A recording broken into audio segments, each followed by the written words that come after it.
Hello everyone, मैं पूजन प्रताप सिंह आपके अपने YouTube channel Gyan with Bajrangi पर आपका हार्दिक स्वागत करता हूं। हमारा टॉपिक है rules of vowel A. Vowel A है, इसके रूल हैं। इसके 3 रूल्स मैं ऑलरेडी करा चुका हूं। आज रूल नंबर 4। हमारा रूल नंबर 4 कहता है जब किसी वर्ड में ए आए और ए के बाद आर आए तो ए को आ पढ़ते हैं। यानी ए हो और ए के बाद आ रहा हो आर, तो ए की आवाज जो हो जाएगी वो होगी आ के रूप में। साथियों, इसके कुछ एग्जाम्पल लेते हैं। A R E. साथियों, ए से बनता है छोटा आ। छोटा आ जैसे हम आ बोलते हैं, और आर ई से लगती है छोटी ए की मात्रा, तो ये बनता है अरे। लेकिन हम इसे अरे क्यों नहीं बोलते हैं? साथियों, हमारा रूल कहता है जब ए के बाद में आर आए तो ए की आवाज जो निकालनी है आ की आवाज निकालनी है। और कभी भी लास्ट में ई आता है तो उसका कोई भी अर्थ नहीं होता है, तो हम ए की आवाज आ निकालेंगे, आ और र, क्योंकि ई का कोई भी लास्ट में अर्थ नहीं होता है। किसी भी मीनिंग में लास्ट में ई आ रहा है तो उसका कोई भी अर्थ नहीं होता है, इसलिए ये हो गया आर। अगला एग्जाम्पल है जे ए आर। जब ए से छोटा आ बनता है तो ये हो गया जर। लेकिन इसे जार क्यों बोल रहे हैं? साथियों, जब भी ए के बाद में आर आता है तो उसे आ की आवाज निकालनी होती है। तो जा जलेबी में आ की मात्रा लगाएंगे तो हो जाएगा जार, क्योंकि ए के बाद आर आ रहा है तो ए का जो अर्थ है वो आर से निकालना है, जार। डी ए आर के। छोटे आ से ए बनता है तो ये डर्क हो गया। इसे डार्क क्यों बोलेंगे? डार्क क्यों बोला जा रहा है ये?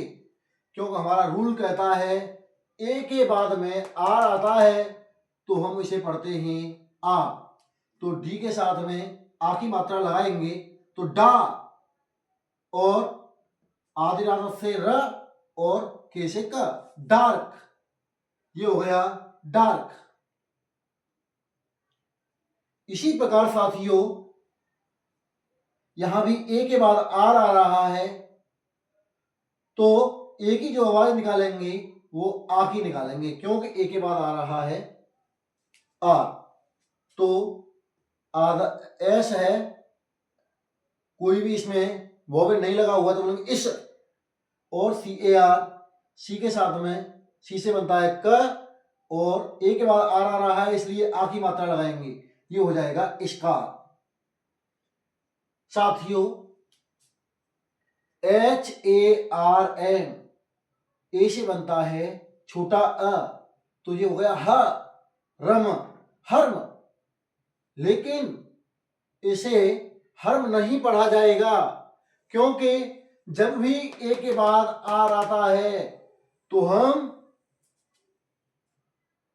ए को आ पढ़ते हैं। तो इसी प्रकार हा हल पर बड़े आ की मात्रा लगाएंगे तो हो जाएगा हा, हार्म। साथियों, S H A R P, स, एस एच ए स, क्योंकि छोटे आ से अ बनता है, स, सर्प। लेकिन हम इसे सर्प नहीं पढ़ेंगे, इसे पढ़ेंगे सार्प, क्योंकि हमारा नियम कहता है ए के बाद जब भी आर आता है तो हमें ए की जो आवाज निकालनी है वो आ के रूप में निकालनी है। तो ऐसा सीटी वाला सा, इसमें ए से आ की मात्रा लगेगी, क्योंकि आ के बाद में आर आ रहा है, ए के बाद में आर आ रहा है, इसलिए आ की मात्रा लगेगी sharp, S H A R P, sharp. B A R, bar होना चाहिए, लेकिन बार क्यों है? क्योंकि ए के बाद आर आ रहा है, और जब भी ए के बाद आर आ रहा हो तो हमें ए की आवाज आ के रूप में निकालनी है। तो बा बकरी पर आ की मात्रा लगाएंगे, हो जाएगा बार, बार, BAR, बार।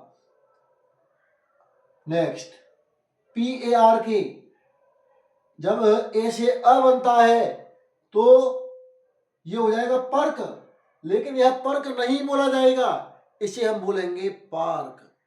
साथियों, ए के बाद में आर आता है तो ए की आवाज होती है आ। पा पतंग के साथ आ की मात्रा लगाने पर हो जाएगा पा, और आर के रक, पार्क। आइए एक बार फिर से रिपीट करते हैं। ARER, JAR, jar, BARK, dark, SCAR, scar, HARM, harm, SHARP, sharp, BAR, बार, PARK, पार्क। साथियों, आज आपने रूल्स ऑफ वोवेल ए का रूल नंबर 4 का अध्ययन किया। हम इसके अगले रूल के साथ कल फिर मिलते हैं। धन्यवाद। जय श्री राम, जय बजरंगबली की, जय हनुमान बाबा की।